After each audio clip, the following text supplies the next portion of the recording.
Esteemed ladies and gentlemen, it's my pleasure to welcome you from the stadium called VEB Arena, and that stadium is owned and run by the Central Army Club of Russia.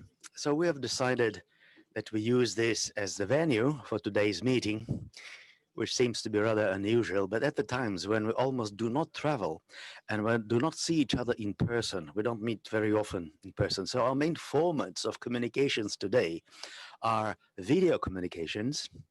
So I believe this will be kind of symbolic, so that on the one hand, we will remind you of the fact that we are one team, the BRICS team, and on the other hand,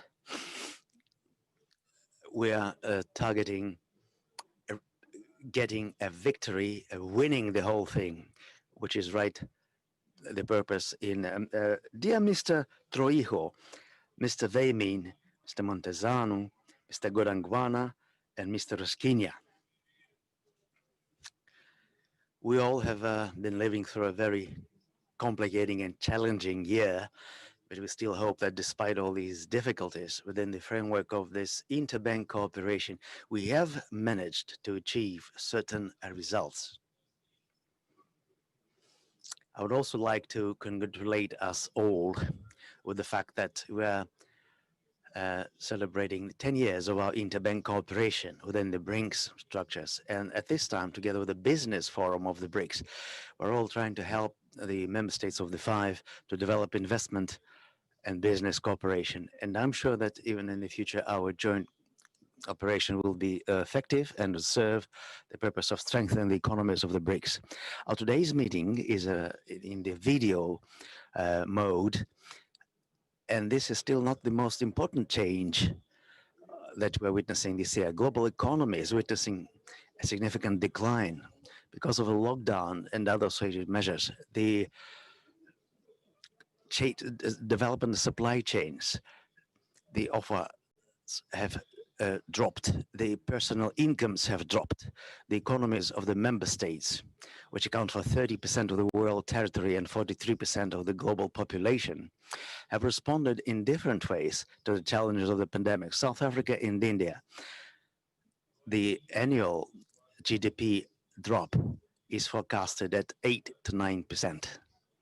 Russia and Brazil will show rather moderate decline compared and in the order of the same of the developed countries. Russia about 4%, Brazil about 5% of GDP, while the developed countries will show about 6.5% decline. While the most successful transitions shown by the PRC, by China, it's the only economy that will show the positive trend as a result of the year, with a growth of about 2%.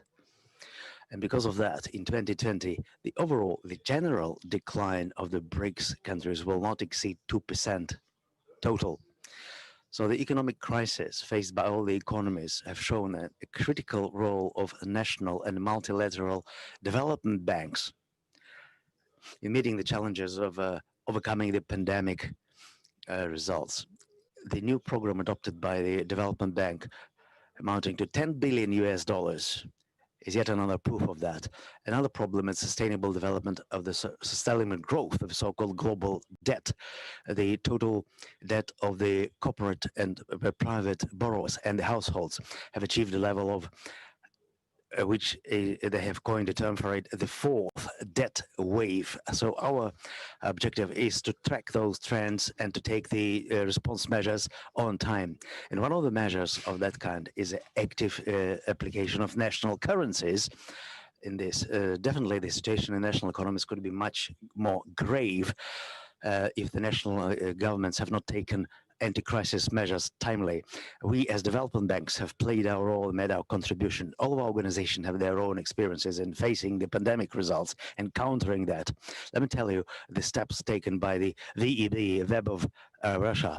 The government has given us the objective of resolving the issues and challenges of the COVID-19 challenges, like offering credits to support employment in the industries that suffered most, and the beneficial crediting of SMEs, credits to support the turnover, the working capital of the critical enterprises of the country. So the overall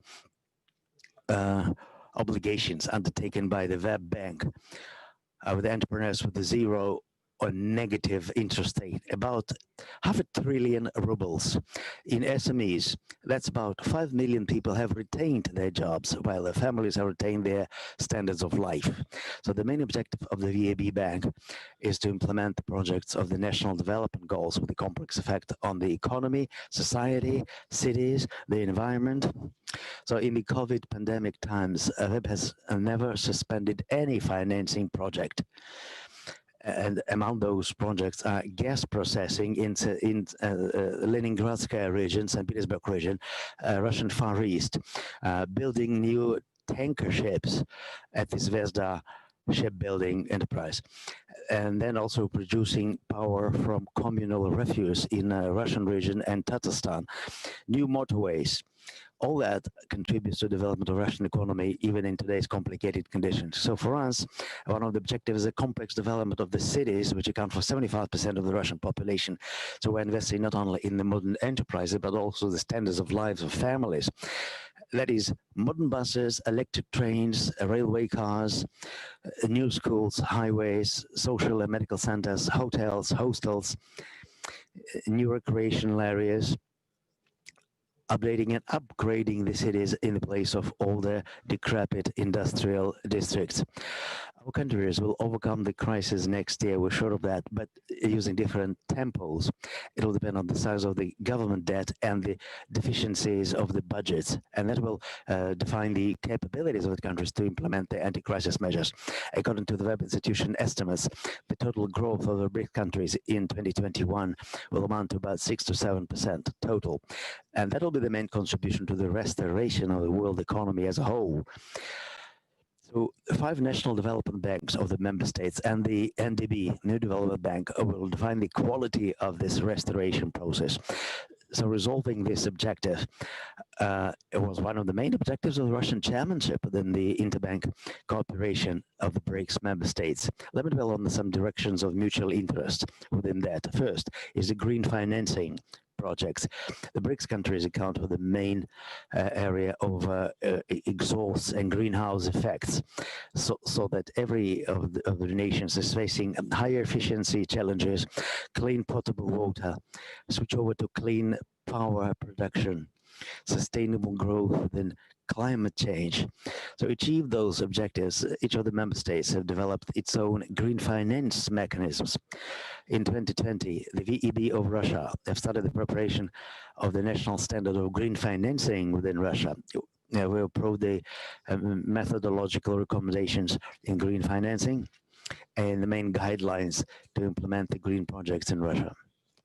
We're quite sure that our member states will create some common infrastructure of such a system, relying on the best achievements, and will set specific best practices to be used. Second area is a private-to-government partnership. In Rio de Janeiro, we have joined the agreement on the attracting private investments in infrastructure projects within the interbank cooperation mechanism. VAB Bank, our bank, has accumulated serious experience of state-to-private cooperation projects. We act as a consultancy to Russian regions to structure such projects. We believe that the unique and unified standard projects for the BRICS member states will help to elaborate common approaches to set the targets and prospects and structure the participation of the national banks in the implementation. That will allow to bring the national policies of infrastructure development closer together to increase the volume of attracted private capital to implement the state-to-private partnership projects. And last but not the least, one of the main results of the Russian chairmanship will be a memorandum on the responsible financing principles. So I'm sure that when this session will be closed, we'll be able to sign this document. It contains 8 principles and will allow our organizations to put incentives for quality investments of the positive social, environmental, and economic effects for the society. Also to promote practices of responsible behavior, principles based off international OECD principles, UN principles, World Bank principles, and created with the support of a Russian Presidential Academy, or the other word for it, Renipa Academy, under the Russian government. Our acknowledgements to our Indian partners who wish to continue working on the recommendations of the EIB within the framework of their coming chairmanship in 2021. So EIB is prepared to offer all the necessary support in this issue.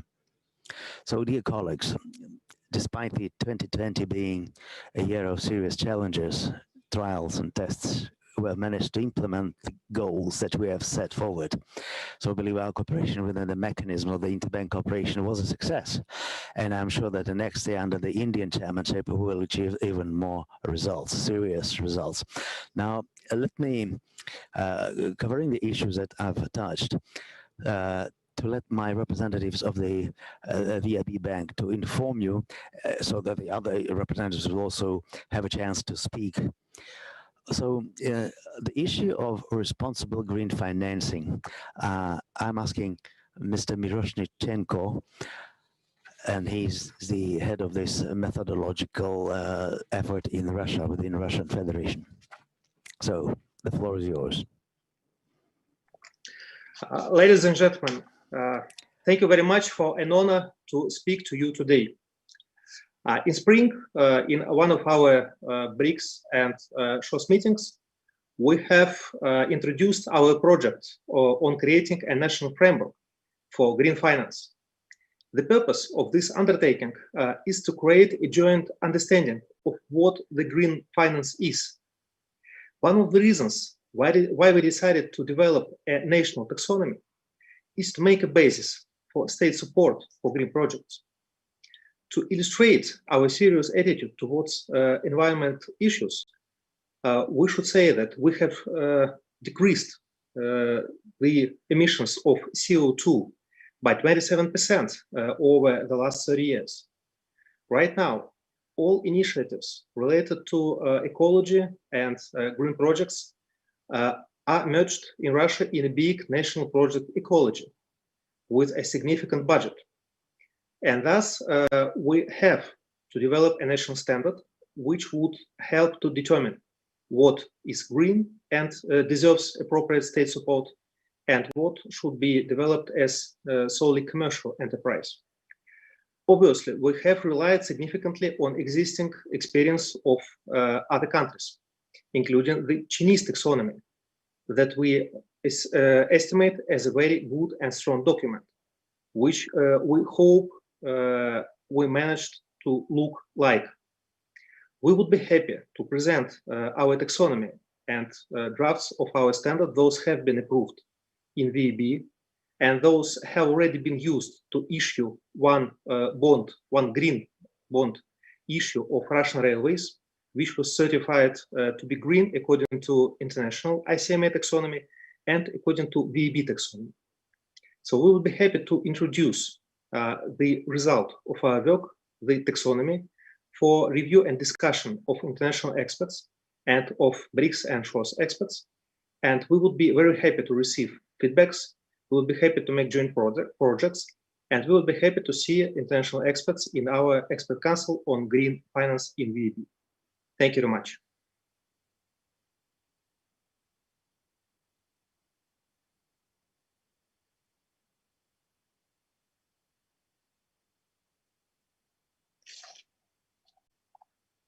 Thank you, Alexei. The projects of state and private partnership. A few words coming from Madam Yerchevskaya. Thank you very much. And dear colleagues, good afternoon. In 2020, under the Russian presidency, BRICS national development banks developed a high-level milestones for the PPP project preparation. The discussion of the draft of milestones took place with Private Investment Mobilization Working Group, and all comments of our BRICS partners were successfully integrated. The project preparation milestones have been prepared to serve as recommendations for development and implementation of Triple P project to maximize its positive effect on the economy and quality of living. And I would like to express my grateful to all BRICS national development banks who took part in the preparation of milestones for their input and cooperation. And I believe that it's our effort to help to harmonize national infrastructure development practices and to improve the quality of Triple P projects.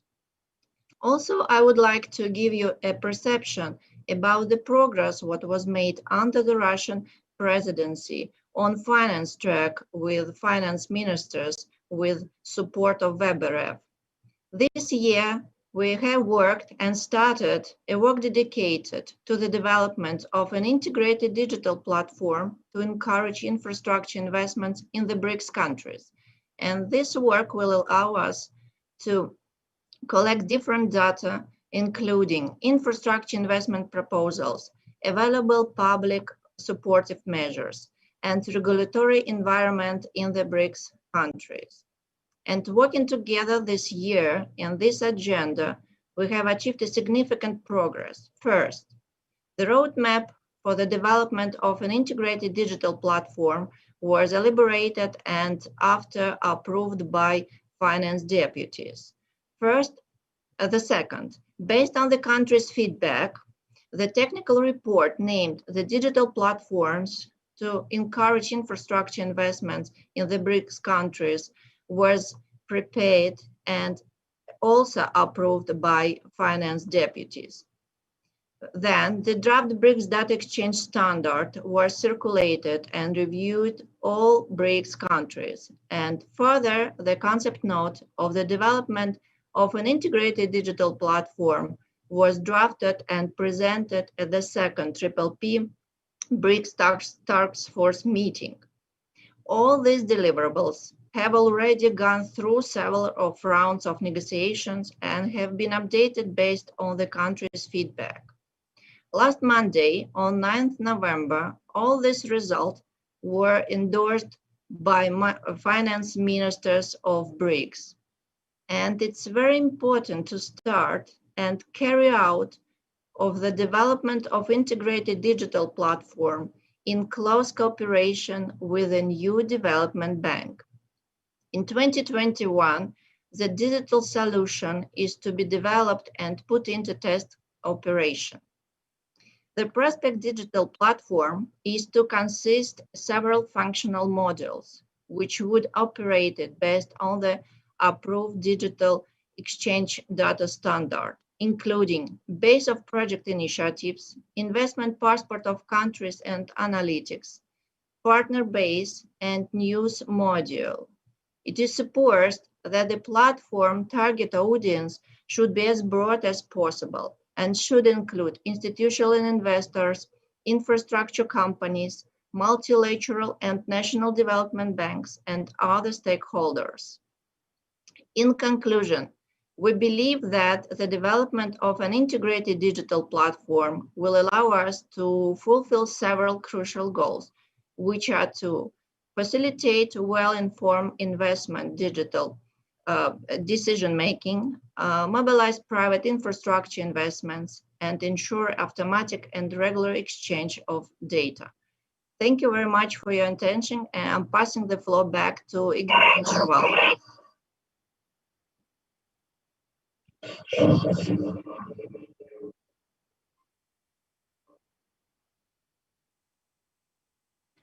Thank you very much, Svetlana. And the last presentation on behalf of the BRF, I would like to give floor to Oleg Teplov, and he is in charge of innovations. Thank you very much, Mr. Shuvalov, and I'm happy to welcome you from the Skolkovo Center. This is the Center of Innovations, and we've created a glass room some time ago, and it's the room that is used for online training to study new technologies and to conduct such big and important meetings such as this one. I must say that 2020 has been a year of very serious challenges, both for new technologies and innovations. And of course, COVID-19 pandemic had a significant impact on the activity of development banks and interaction between these banks. This has been affected as well. We've been working together with our colleagues during the year. We've been developing plans. How can we implement innovations? How can we introduce them best? And what can be done with blockchain and innovations? So in 2020, together with our colleagues, we have developed a 5-year plan for 2 working groups, innovations and blockchain groups. Why did we do this? Because whatever is being developed or discussed in these groups, these topics are very close, and we wanted to prove that the synergy can be achieved through interaction and cooperation. And as for joint projects, will be much more efficient. So it's a 5-year plan, and every country during its presidency and chairmanship in BRICS would be able to apply its experience and monitor implementation of this plan. Also, our 5-year plan has been agreed and developed within the framework of the BRICS development program till 2025, and it meets key criteria. The strategy has been approved in May 2020. So the joint plan for both of the groups includes several priority areas. And the 2 groups are going to work together. This will help us find answers for some burning issues that we have. For example, how can we capture the potential of fintech, digitalization, what can be done during the pandemic? And we can also achieve some growth and collaboration. This plan also includes joint financial tools, and we pay special attention to those projects who are no startups anymore, that projects that have become much more than that, and we'd be able to implement and introduce new products, new solutions. We've been working during the lockdown, and I would like to thank my colleagues for their hard work. We started another process, the second stage, in June, and later on we have presented the final version of this plan. But we haven't stopped there. We'll continue working till the end of this year and further on. So thank you very much. And Mr. Shuvalov, over to you. Thank you. Thank you, Oleg. So this was introduction, and now I suggest we start the discussion, and let me welcome Mr. Marcos Prado Trejo. Welcome.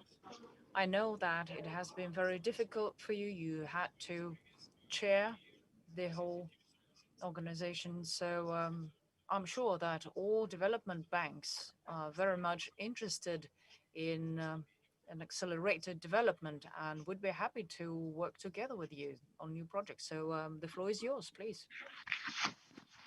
Thank you very much, Chairman Shuvalov. Hello to everyone. I am honored to address the BRICS Interbank Cooperation Mechanism for the first time as president of the new development bank. Let me start by the projects the NDB is supporting so that our members can both tackle the COVID-19 pandemic and boost economic recovery. COVID-19, as it has been said, brings about unparalleled challenges. but the NDB is rising up to the occasion. A major share of our human and financial resources is devoted to rapid and flexible responses. That makes us a proactive and agile partner. $10 billion is our committed support through the Emergency Assistance COVID-19 Response Program, which has two phases. The first $5 billion are designed to finance health and social relief, and the second $5 billion are targeted at supporting economic recovery. The board of directors of the new development bank has already approved 4 COVID-19 emergency program loans to Brazil, India, China, and South Africa, totaling $4 billion. We have also received a request of $1 billion from Russia, and our staff is working diligently on its approval. The bank thus contributes to the ongoing efforts of our BRICS countries in facing up to the health and economic consequences of COVID. In Brazil, these resources provided by the NDB will help safeguard the income of individuals and families in vulnerable situations, including informal, self-employed, and unemployed workers, thus facilitating access to food and health-related goods. In India, the NDB's scope of financing includes the expansion of healthcare capacity and emergency response across the board. In China, the NDB helped finance unexpected public health expenditures in provinces that were hit the hardest by COVID, thus reducing the loss.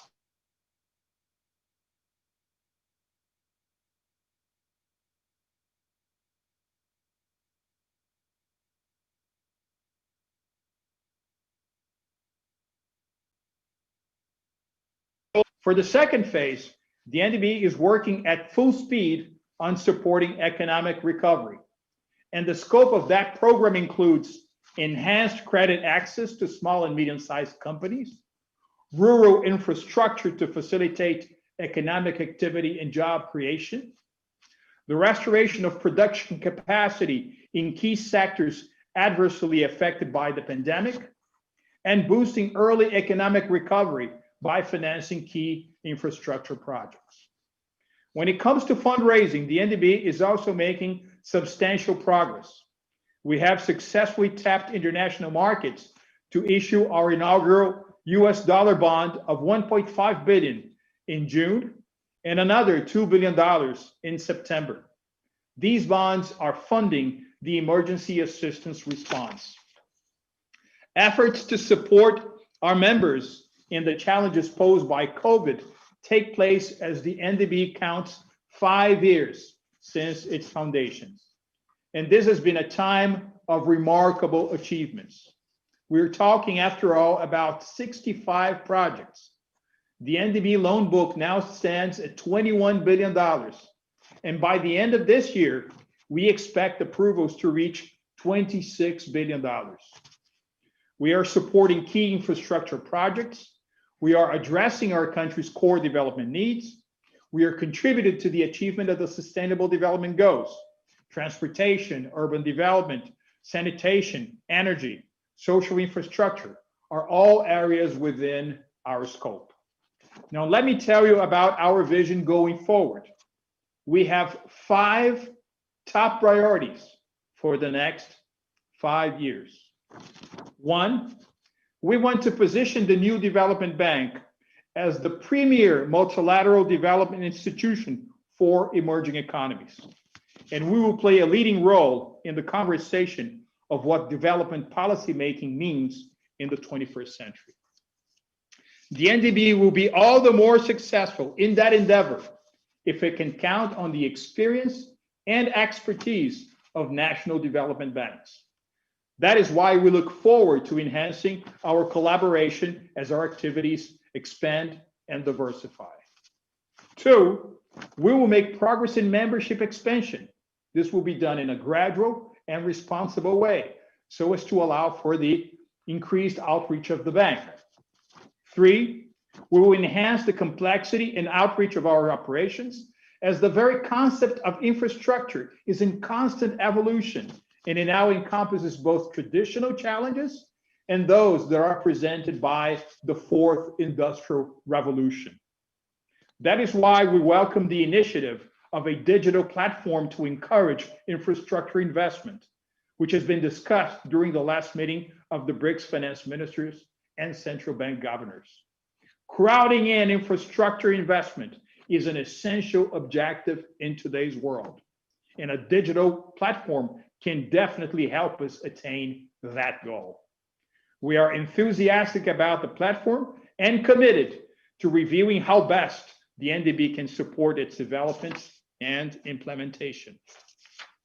Four, as human talent rises to be a key factor of production, the NDB must become a talent-intensive institution, one that is able to the lie ahead. And in this connection, I suggest to you all, presidents of National Development Bank, that we should increase the exchange flow of talented professionals involving all of our institutions. I am sure this will prove a most productive tool. Five, and finally, Mr. Chairman, we will strengthen the role of the new development bank as a platform for international cooperation, one in which member countries can come together and work constructively on issues where they share interests. Thank you very much.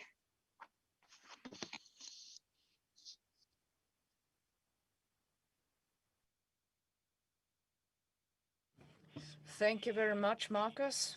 Thank you. Actually, it was very informative, very interesting. And on behalf of the BRF, let me express my support. I know that the new development bank has a rep office in the Russian Federation, and I know that you intend to give loans in Russian rubles, project related, and we're very much interested.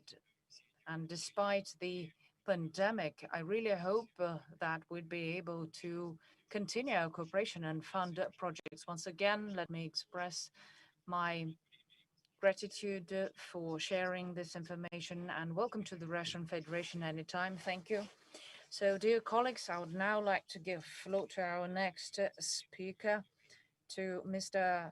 Weiyang Yongming, President of China Development Bank.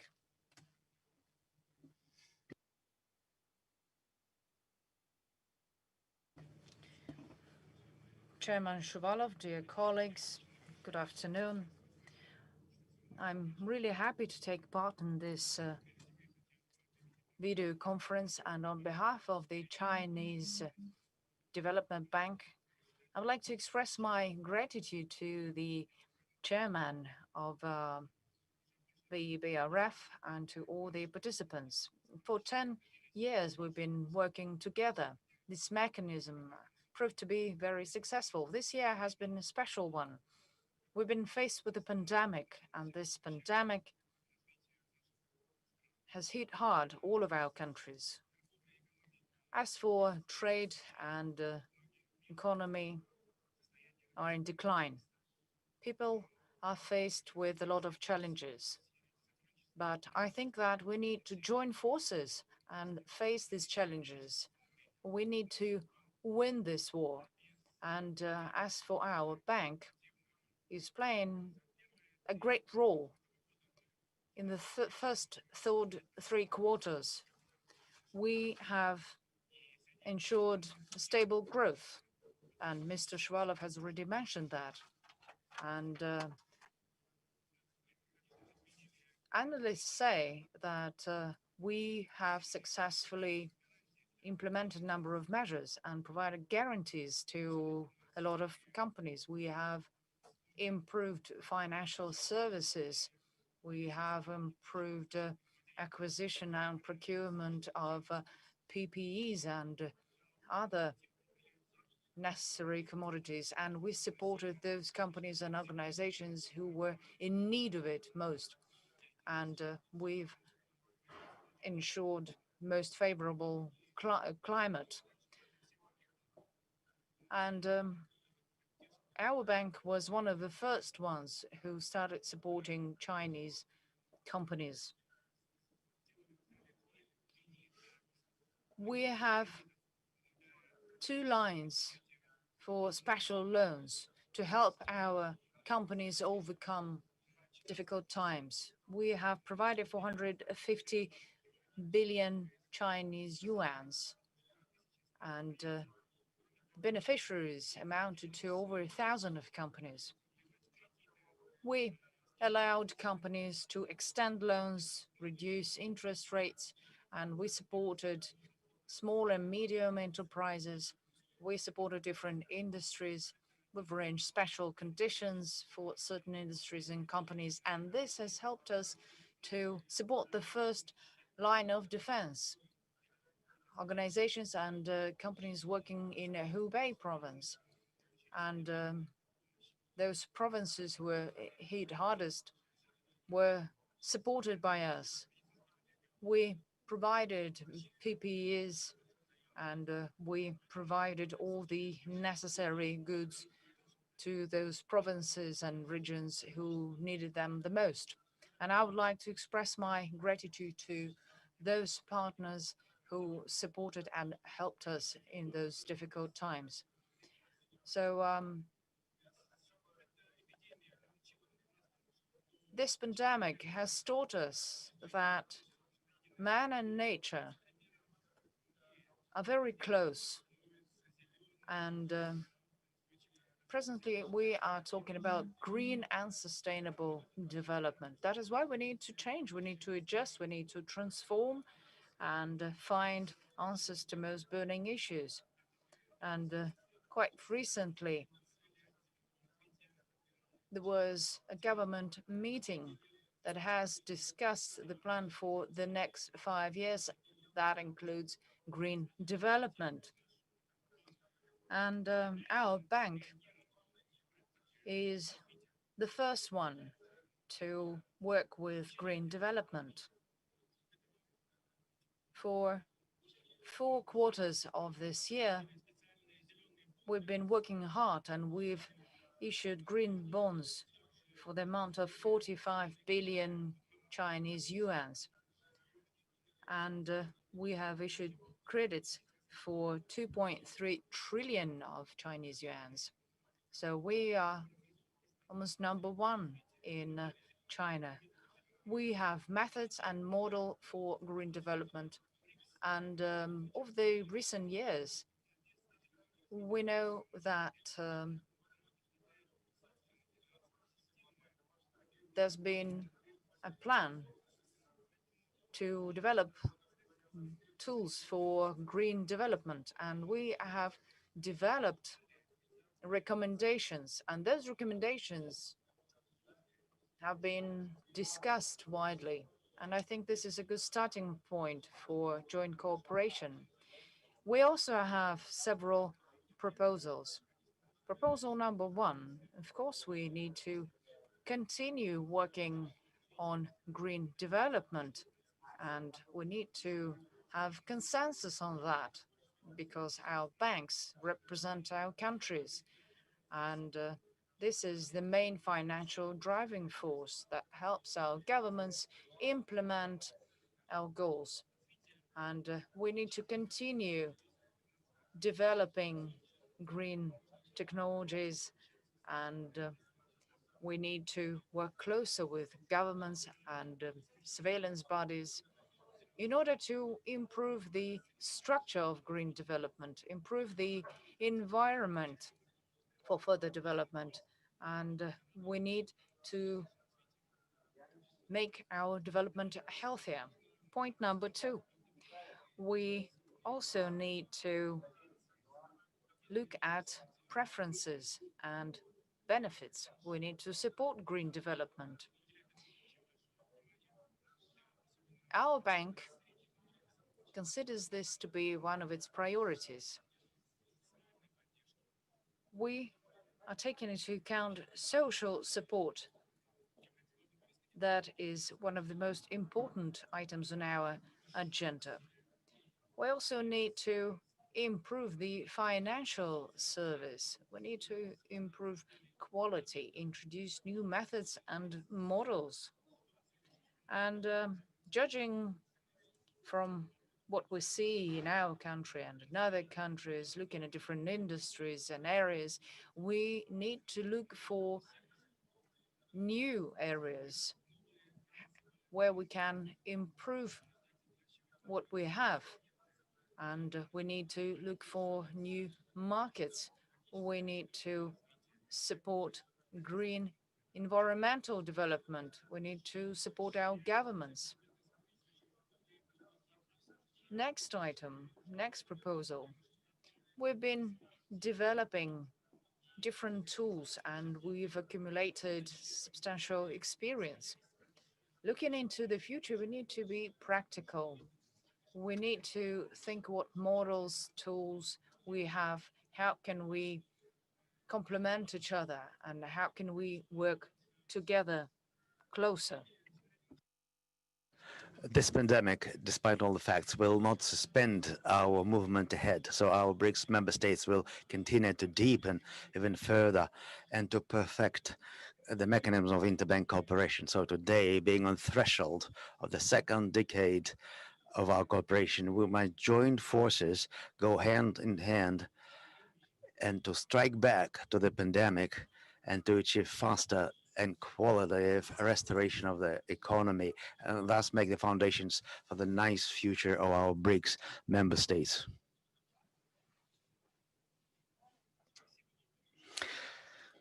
Thank you, esteemed Mr. Wemin.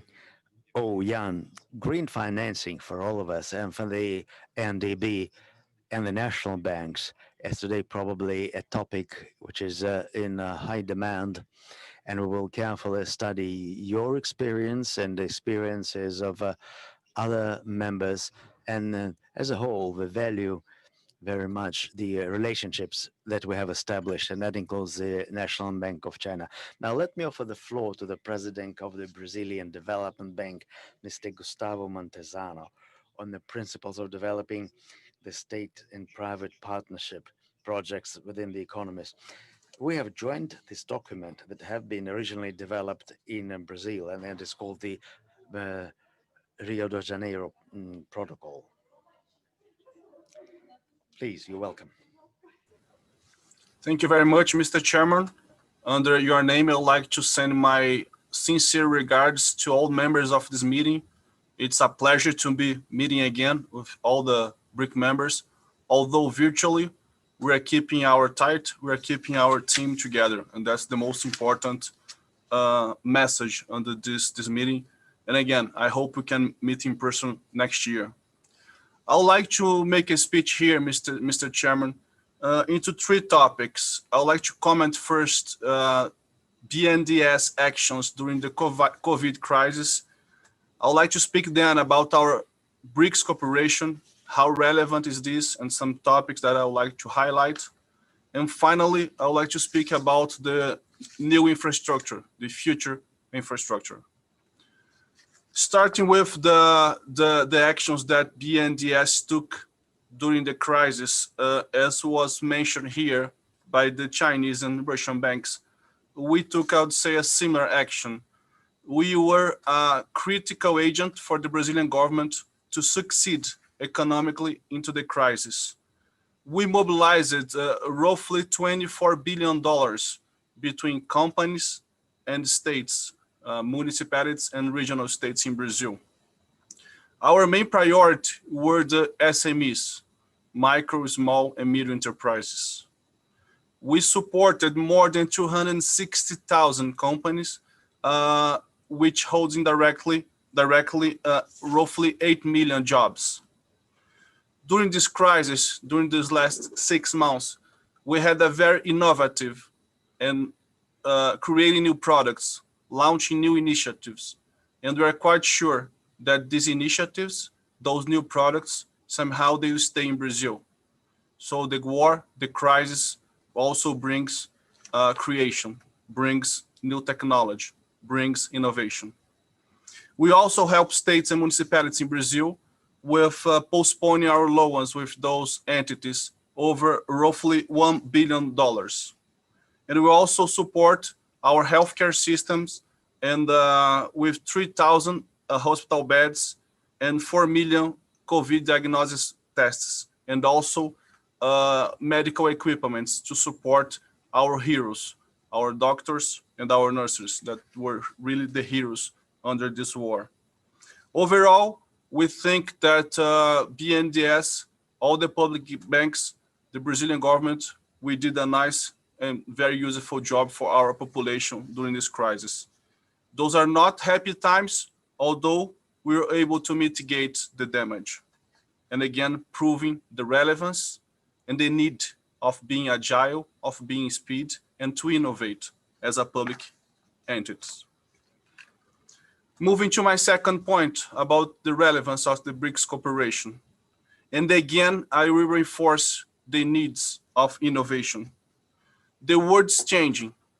The social needs are changing. Environmental is changing. Technology is changing as fast as we never thought before. That's why we, DFIs, we also need to adapt. We also need to change. We also need to move forward and be agile. But that's a good thing for the DFIs, because the change that are winding in our world, they are pushing banks, they're pushing companies, they're pushing private players to think on social and environmental benefits. And that's our job. That's why we are all founded here, to improve the social, the quality of life of our citizens, to protect the environment in our countries, and to develop our economies. Since now, private banks, private companies are also looking forward in order to those goals, they are more than welcome. And that's why we as the BRIC banks, we should lead them. We should work together and creating those new tools, creating this new market, creating this new taxonomy. And I would like to highlight the last one. Agreeing on new taxonomy for non-financial impacts on social and environmental goals is critical. The more we work closely as emerging market banks, that we have our reality, which is different from the developed world. The more we work closely on the taxonomy of pricing and measuring the social and environmental impacts, better will be our job, and more private capital and more market we can capitalize to those projects. That's why I'd like to highlight the principles for responsible investment that we signed. It's a clear statement and one very good example of what we should work together and move and push forward our markets and the private players. Working groups that were also mentioned here by our chairman, they are very, very well welcome from a BNDES perspective. Understanding what you're doing, understand your visions, understand your opportunities, they have been very critical for our business plan. And the more we exchange, either through digital platform, either through collective planning, the more we can lead all this ESG agenda that's here to stay in all financial markets. Finally, lastly, I would like to speak about infrastructure, or the future, the new infrastructure. It's clear today, at least in Brazil, and I think it's not different elsewhere. We have enough funding. There is enough funding globally. The main challenging, the main bottleneck are good projects, well prepared, well molded, with good regulation, and also well structured with different potential investors.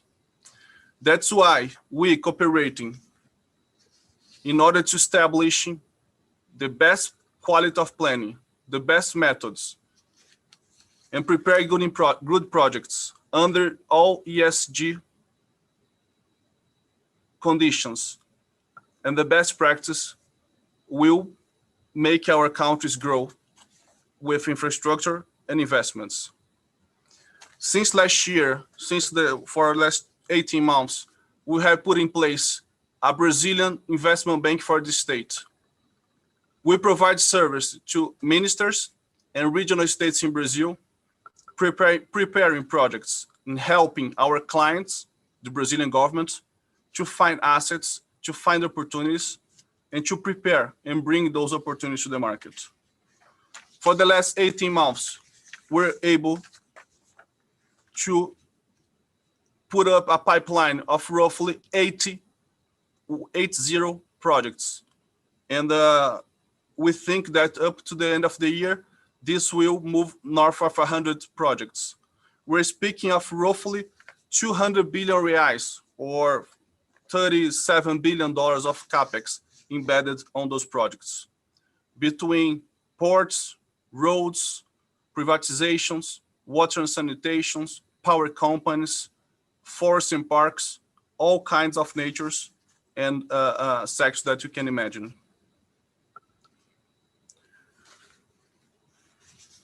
Pursuing these new trends, changing the way we operate, changing the way we work as DFI, but keeping us closed, keeping us working together, and preparing our countries, preparing this market for the new future. We think that we are coming into the era of the DFIs. We, more than ever, will have a relevant role in the world, both nationally and globally. And working together and moving forward, changing and thinking on social and environmental aspects, I'm quite convinced that we'll deliver that to our societies. Thank you very much, Mr. Chairman.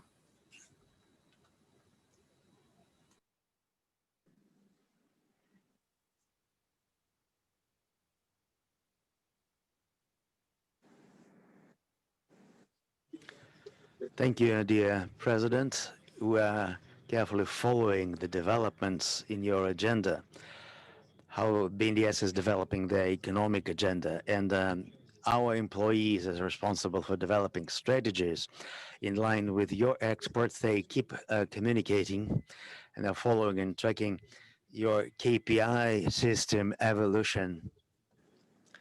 And I have to say we fully support your statement of we should be well aware of very fast changes that we should be following and tracking, and that it should be taking a leading role in these changes. So we fully support this statement. That is of critical importance. And in this context, our cooperation under the coordinating and guiding role of the NDB, we could be of great help to each other within this agenda. Thank you. Thank you so much. That was very informative. And coming up next, South Africa Development Bank, Mr. Yenoha Godongwana. Thank you very much, Chairman, presidents of the various banks and CEOs, member bank delegates, guests and colleagues. Firstly, allow me to thank our host and presiding chair of the BRICS Inter-Bank Cooperation Mechanism, Mr. Shuvalov, and his team for their determination to further our cooperation and for driving forward our efforts during these very difficult times. Our respective teams have had extensive virtual engagements in the run-up to this event, and the deepening of cooperation that has been explored and in some instances already achieved is most encouraging. Let me touch briefly on the impact that the COVID-19 pandemic has had on our economy before expanding on the expected and intended role of the Development Bank of South Africa in shaping its recovery. To counter the spread of the virus, South Africa went into a hard lockdown as early as the 26th of March. On the 27th of March, Moody's downgraded the sovereign credit rating. This triggered South Africa's exit from the FTSE World Government Bond Index, which saw bond yields spike as investors tracking the index were forced to sell off their South African government bond holdings. As expected, the currency followed, with the rand dropping some 25% to an all-time low against the US dollar. Our domestic debt capital markets completely dislocated, coming to an almost total shutdown. Our central bank, however, responded quickly, though, cutting the benchmark bank repo rate by 200 basis points, followed by a further 100 basis points shortly thereafter, while simultaneously embarking on a government bond buyback program. While this stemmed the rise and in fact saw a rapid drop in bond yields back to pre-COVID levels, the impact of the lockdown on the economy was always going to be substantial. Our National Treasury in turn announced a COVID response package equivalent to 10% of GDP to provide short-term relief from the impact of the pandemic and the lockdown, forced to curtail its spread. Still, the impact was shattering. Gross fixed capital formation contracted by 59.9% year on year. Real GDP contracted by 16.4% in Q2 2020, falling on Q1, which contracted on 1.8. Our finance minister expects the economy to contract by 7.8% in 2028, returning to real GDP growth of 3% by 2021 from this low base.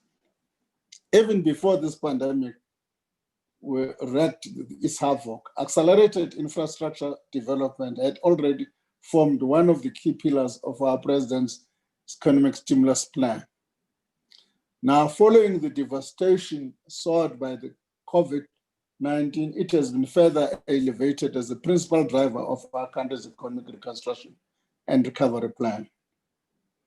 The IMF in October 2020 fiscal monitor estimates that a 1% of GDP increase in public investment has the potential to grow GDP by 2.7%, private investment by 10%, and most importantly, for a country like ours, where unemployment is rife, to create between 20 and 30 million jobs, directly and indirectly. It goes on to say that investment in health and education and in digital and green infrastructure can connect people, improve economic-wide productivity, and improve resilience to climate change and future pandemics. In this context, the DBSA has been recognized by our shareholder as a key player with critical role in shaping the recovery of our economy. The DBSA's response will be five-pronged. Firstly, with a mandate to finance infrastructure and economic development, the bank has always expected to play a lead part in the recovery effort. The DBSA's role has been further elevated, with our president tasking the bank with establishing and managing the country's infrastructure fund.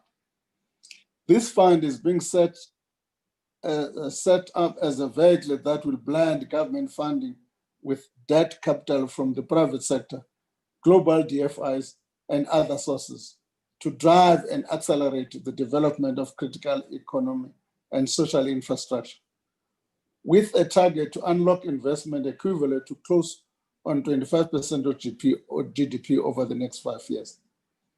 The fund's operation will run in parallel with the bank's direct on-balance sheet infrastructure financing operations, which will similarly be geared at driving economic recovery in South Africa and our broader region. Secondly, as proper project preparation and appropriate structuring and risk allocation is key to bringing projects to bankable stage. Government has also set aside funding to complement the DBSA's own resources committed to project preparation. The DBSA already boasts a renowned track record of successful project preparation, managing not only its own funds for this, but also regional fund as well as the European. Project preparation will therefore form a core element of the DBSA's response, giving its importance in unlocking development and ensuring project sustainability. The third component of the bank's contribution to economic recovery and linked to its project preparation and financing roles is that of project implementation. Through our infrastructure delivery division, The DBSA project manages the implementation of critical infrastructure for many of our government departments, hamstrung by capacity constraints. We expect demand for this service of the bank to increase commensurate with the increased infrastructure investment expected as part of the country's economic recovery program. The fourth prong for us will be for the bank to play a lead role in constructing just transition for our country, combining continuing investment that adds to the country's national determined contributions, or NDCs, under the Paris Agreement, with programs that simultaneously seek to accommodate those communities whose livelihoods are threatened by exit from fossil fuels, all to ensure that no one is left destitute. The fifth and last prong, with DBSA the largest single lender to municipalities in South Africa, the bank is spearheading the implementation of the country's district delivery model. The district delivery model is a resolute collaboration aimed at securing maximum coordination across all spheres of government, national, provincial, local, in partnership with business, society, and labor to integrate development planning and execution. It's designed with the primary purpose to remove bottlenecks and obstacles to development and to fast-track improved service delivery. Now I want to touch briefly on one of the areas previously identified for increased cooperation between and amongst our ICM member institutions, namely innovation and blockchain. This is appropriate for us from two perspectives. One, the DBSA has identified innovation as a key to ensure that the bank and its core client base are future-proof, and specific technology innovation at the pace it's happening in the midst of the fourth industrial revolution is likely to shape infrastructure development at all levels. And two, because cooperation in the area of blockchain or distributed ledger technology was in fact initiated by the DBSA when it hosted the ICM in 2018. Unfortunately, we have not as yet, as an institution, made the strides we had hoped to make at the time. I'm encouraged, however, by the efforts put in by all members institutions since to explore and identify specific areas for enhanced cooperation in this area, both under the chairmanship of BNDS last year and very importantly, continuation with the renewed vigor of those efforts this year under the chairmanship of our colleagues in Russia. This year, our teams have had numerous engagement, and specifically our working groups in innovation and blockchain have crafted a long-term joint action plan that will steer our cooperation and development efforts over the next 5 years. The focus of the joint actions plan will be centered on a number of key themes, including, among others, new investment mechanism solution, new instruments for supporting SMEs, new knowledge exchange and network platform for SMEs in innovation and blockchain and research, new instrument for support of women entrepreneurs, new financial technologies, new digital solutions and cutting-edge technologies, including blockchain, AI, big data, 5G, and related ones. Specifically for this year, the aftermath of the devastation sought by COVID-19 pandemic, exploration of our innovation blockchain working groups will tend to technology as a source of solution for solving global economic challenges, combating economic downturn inflicted by a pandemic, smart cities as a source of economic growth. I specifically single out selected areas outlined for cooperation because these in particular lie close to the DBSA's vision to leverage technology and innovation broadly to accelerate development within its core focus areas. And I commend the work put into these programs under the leadership of our colleagues in Russia, and of course the efforts and contributions of all our teams. We believe that harnessing technology and actively pursuing disruptive innovation will go a long way to addressing our challenges of poverty, inequality, and the DBSA is committed to this path.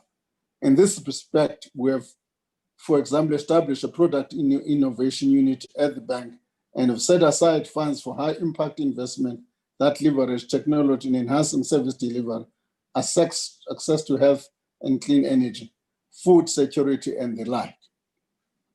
But let me stop here and thank all our member banks again for their collective efforts to continue to nurture and build our multilateral partnership, and for their commitment to our common cause of enhancing and deepening cooperation for the benefit of all our people. And a special word of thanks again to our host, Mr. Shuvalov, and the broader team, and his broader team for all their work in coordinating and leading our efforts during this very difficult period. Thank you. I hand over back to you, Mr. Chairman.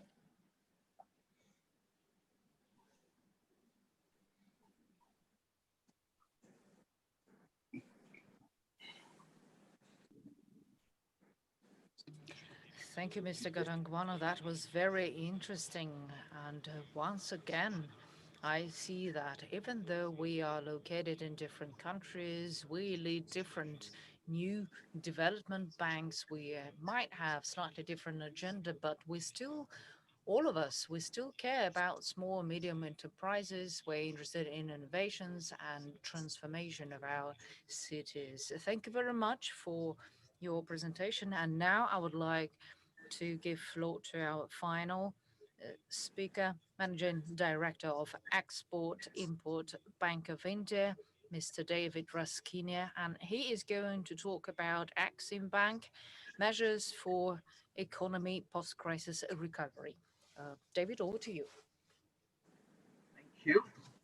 Mr. Igor Shuvalov, Chairman of the VEB, Mr. Gustavo Montesano, Chairman of the BNDES, Mr. Huyang Wei Min, President of the China Development Bank, Mr. Enoch Godongwana, Chairman of the Development Bank of Southern Africa, Mr. Marcos Prado Troyo, President of the New Development Bank, delegates from the various BRICS member development banks, ladies and gentlemen. Good morning, good afternoon, good evening, as the case may be, to all of you in different time zones. Here in India, we have just completed a long weekend celebrating the auspicious festival of lights known as Deepavali. And on this occasion, all of us in India would like to extend our heartiest greetings to you all for prosperity and good health in the year ahead. I'm delighted to be present here at this virtual gathering for the annual meeting of the BRICS Interbank Cooperation Mechanism, and I would like to thank VEB for extending its kind invitation to the ICM Bank to participate in the annual meeting of the BRICS Interbank Cooperation Mechanism.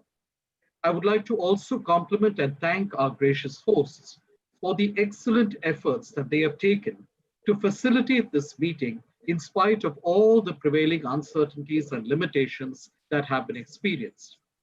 This year, ladies and gentlemen, has been quite unusual for all of us.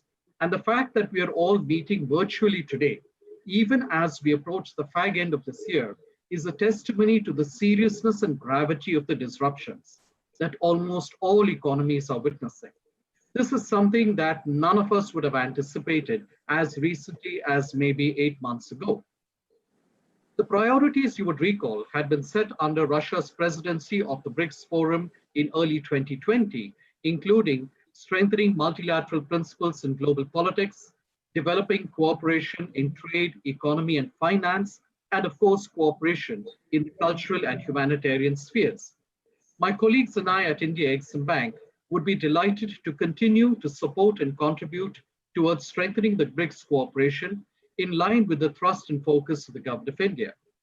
In the above context, and in the wake of the current scenario of the global pandemic and the crisis that the world is witnessing today, it becomes imperative for us to share and learn from the best practices and measures that our respective national governments and member institutions of the ICM are taking to reboost and re-energize our economies out of this crisis. I would like to highlight briefly some of the key initiatives and measures in India that the Government of India, the Central Bank, that is the Reserve Bank of India, and the participatory institutions like the ICM Bank have taken over the last few months since the outbreak of the pandemic. Firstly, in order to cushion the economy from the blow of the coronavirus, the Government of India in May 2020 unveiled an economic package called the Atmanirbhar Bharat. This translates as Self-Reliant India, and this package is worth almost 10% of India's GDP. The underlying theme of this package is to have a self-reliant India by focusing on the need to manufacture in India at a quality that is good enough to be exported globally to any country. Out of this package, almost 38% was through the Reserve Bank of India's monetary policy announcements, and with a focus to ensure liquidity, mainly to the micro, small, and medium enterprises, which, as you would agree, bear the brunt of any financial crisis. Moreover, in order to increase the ambit of MSMEs in India and thereby enable them to enjoy the accruing benefits therefrom, the definition of MSMEs has been revised and widened. Not only internal but external trade as well. The Reserve Bank of India announced measures to support trade, such as an increase in the maximum permissible period of pre-shipment and post-shipment export credit, an extension in the time available for payment of imports into India, and importantly, an insurance or backstop liquidity facility for the Exim Bank of India through a line of credit of Indian rupees 150 billion for a period of 90 days with rollover up to 1 year to enable us to avail of a US dollar swap facility. This is only to be used in case of need, and so far we have not found it necessary to use it, but it is there in the event that we require it. Where MSMEs are concerned, there is already a restructuring facility for MSMEs which were in default, but standard loan accounts as on 1st of January 2020. This scheme has provided relief to a large number of MSMEs. With COVID-19 continuing to disrupt normal functioning and normal cash flows, the stress in the MSME sector in India has got accentuated, warranting further support. With the intent to facilitate the revival of real sector activities and mitigate the impact on the ultimate borrowers during this pandemic, the Reserve Bank announced the provision of a window under the Prudential Framework to enable lenders to implement a resolution plan in respect of eligible corporate exposures, to enable all such eligible exposures to be classified as standard, subject of course to certain conditions. Further, in order to ease the financial stress, a 6-month moratorium on payment of installments of all term loans has been provided by all commercial banks and lending institutions, along with deferment of interest on working capital facilities for 6 months, among others. It was also decided to infuse additional liquidity of Indian rupees 100 billion to shield the housing sector from liquidity disruptions and to ameliorate the stress being faced by smaller non-bank finance companies and microfinance institutions in obtaining access to liquidity. As member development banks of the BRICS nations, it is highly advisable for all of us to continue to collaborate through an emphasis on innovation and sharing of expertise. While ideas are the first step towards transformation, collaboration among parties is imperative for effective action to take place. I am confident that the proposed signing of the MOU among the member development banks on the principles of responsible financing would definitely be a constructive measure in this direction.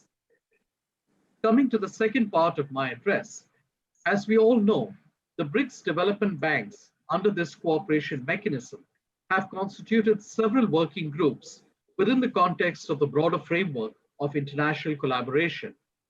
In the context of India's chairmanship of the BRICS Forum in 2016, and under Exim Bank's presidency of the BRICS Interbank Cooperation Mechanism, India Exim Bank instituted the BRICS Economic Research Award in March 2016. As you would all agree, strong, robust economic research has always been the basis for good, effective, and efficient policy formulation. The objective of the BRICS Economic Research Award is to stimulate and encourage advanced doctoral research on economics-related topics of contemporary relevance to the member nations of the BRICS. The award comprises a citation, a medal, and a prize money of Indian rupees 1.5 million, sponsored by the Exim Bank of India. The award accepts as entries doctoral theses written by nationals of any of the 5 member nations of the BRICS who have been awarded a doctorate or who have been accepted for award of a doctorate from any university or academic institution globally. The bank had disseminated the details of the award globally through advertisements in print and electronic media, with assistance from the overseas missions of the Government of India, missions of the BRICS nations in India, and of course, our member development institutions. The details of the award were also widely publicized in universities and research institutions globally. We especially thank the member development banks for their kind support and assistance extended to us in disseminating the details of the award and encouraging scholars from their countries to apply for the award. I'm especially happy to share that we had received an excellent response from scholars all over the world for this award, representing nationalities of all the 5 member nations of the BRICS.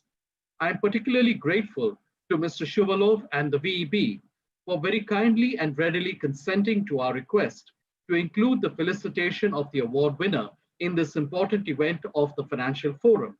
This continues a tradition set by us in India, taken forward in China, in Southern Africa, and in Brazil over the last 4 years. In order to select the award-winning thesis, the Exim Bank had constituted an award jury comprising eminent scholars of high repute, including Dr. Pulin Naik, former director and professor of the Delhi School of Economics, Dr. Andrei Klepak, the deputy chairman and chief economist of the VEB in Russia, and Dr. Rajat Acharya, professor and former head of the Department of Economics, Jadavpur University, Kolkata, India. I understand Dr. Klepak is also connected with us today, and I would like to take this opportunity to thank you, Dr. Klepak, for your kind interest and for taking out time to evaluate the entries and participate in the jury meetings. I would also take this opportunity to thank VEB and Chairman Mr. Igor Shuvalov for nominating Dr. Klepak as a member of the award jury from Russia, making it a much more formal process for evaluating entries. After the conclusion of a rigorous evaluation process by the award jury, I am now delighted to announce that the winner of the BRICS Economic Research Award for 2020 is Dr. Adam Yao Liu. Dr. Liu is connected with us today, and I'm sure you can see him on the screen. A very warm welcome to you, Dr. Liu. A few words of Dr. Liu. Dr. Liu is currently an assistant professor at the Lee Kuan Yew School of Public Policy at the National University of Singapore. Dr. Liu, my heartiest congratulations to you for having won the Exim Bank's BRICS Research Economic Award for 2020.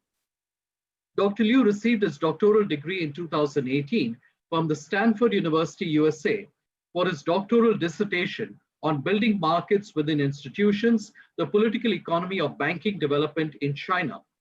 I would now like to request my colleagues from VBRF to kindly display the slides of the presentation showing the jury members, the certificate that we will be presenting, the cover page of the research study. Thereafter, I would like to request Dr. Adam Liu to briefly share some of his thoughts with us. Incidentally, for all the participants today, a copy of the award-winning publication may be freely downloaded from the Exim Bank's website at your convenience. With that, let me seize my talk. Once again, I would like to thank our most excellent hosts, the VEB Russia and President Shuvalov. We look forward to hopefully welcoming you in person in India next year when things hopefully would be very different. Thank you very much.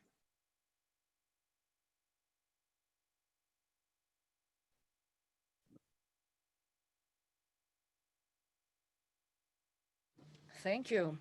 We really hope so too.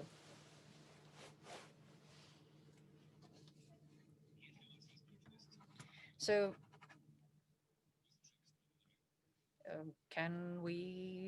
do we actually have a technical possibility to connect to Dr. Liu and give floor to him? Is Dr. Liu online? Oh, yes, I am Dr. online. Liu, are you here? I am online, but I'm not able to start my video because the host just disabled it.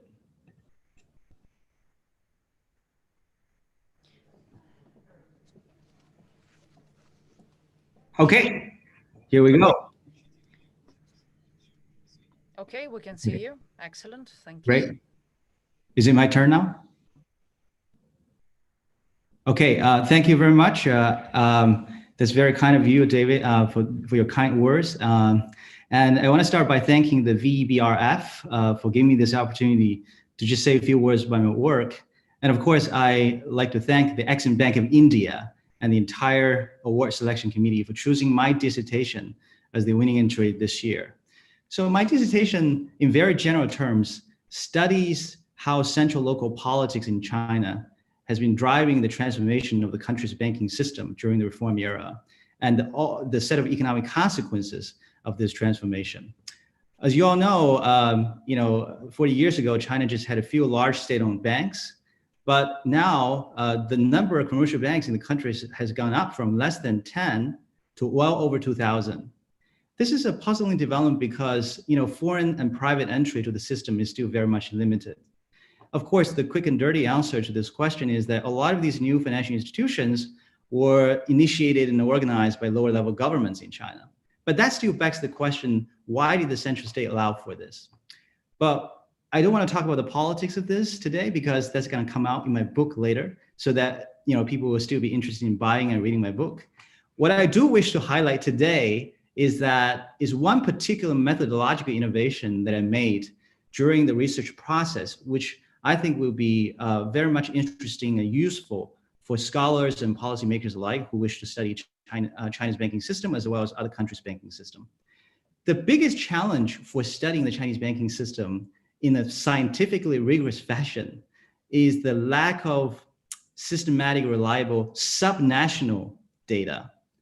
And to get around this challenge, what I did is that I painstakingly collected the business registration license of every single bank branch that was ever built in China during the reform era, which is well over 200,000. Because on that piece of paper, we have the precise location, opening date, as well as ownership information of every single bank branch. And combining that information with the bank closure information that is available from the PBOC, the Chinese Central Bank, we can literally map out the evolution of the Chinese banking system for every single locality down to the street level. And with this super cool spatial data set, we can combine this with existing industry census data, private firm survey data, and so on and so forth to start answering a set of questions that were not answerable previously. For example, with this, I find that increasing competition in the Chinese banking system has really facilitated private SMEs access to finance, which is contrary to the conventional wisdom out there. It has even helped harden the budget constraint of a lot of unproductive local SOEs. But of course, large central SOEs and their local subsidiaries are still very much insensitive to bank competition in the system. I think overall, with this spatial approach to the study of banking, we can really start open up the black box of the Chinese banking system that is very often portrayed as a system that is not changing, unreformed, inefficient, static in the mainstream Western academic literature, which I think is wrong. But more importantly, the set of arguments I try to pursue in my dissertation is that when we look at the Chinese data carefully, I think the Chinese experience suggests that privatization or private entry and foreign entry doesn't necessarily monopolize our path to financial development. Under some scope conditions with proper constraints and incentives, state actors might be able to achieve comparable outcomes. I know that this might sound economically suboptimal, but as a political scientist, I got to tell you that this might well be the most politically rational and feasible thing to do in many developing contexts. And why that's the case, I fleshed this out in my dissertation. I hope you will check it out later. Thank you very much.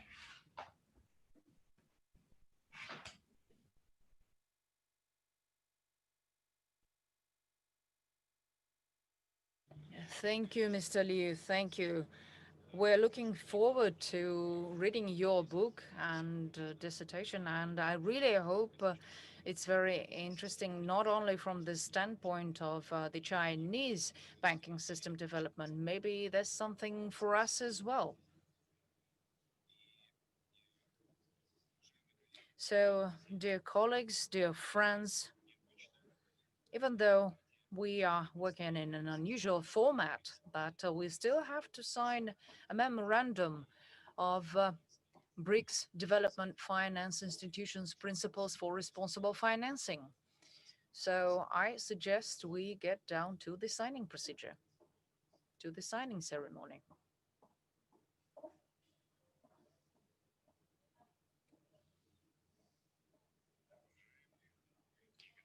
Dear ladies and gentlemen,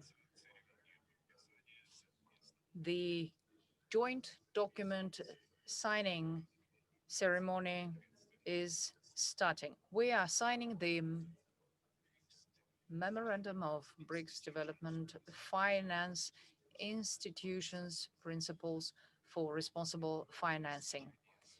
The document is targeted at mitigating social, environmental, and economic risks in projects that are funded by development institutions. The document is based on OECD and UN principles. Implementation of these principles would give us a chance to create high quality infrastructure, and we can implement joint projects in BRICS countries and develop trade and investments. The cooperation between BRICS and OECD related to responsible financing will continue in the future. The document has been signed. The signing ceremony is over. Thank you.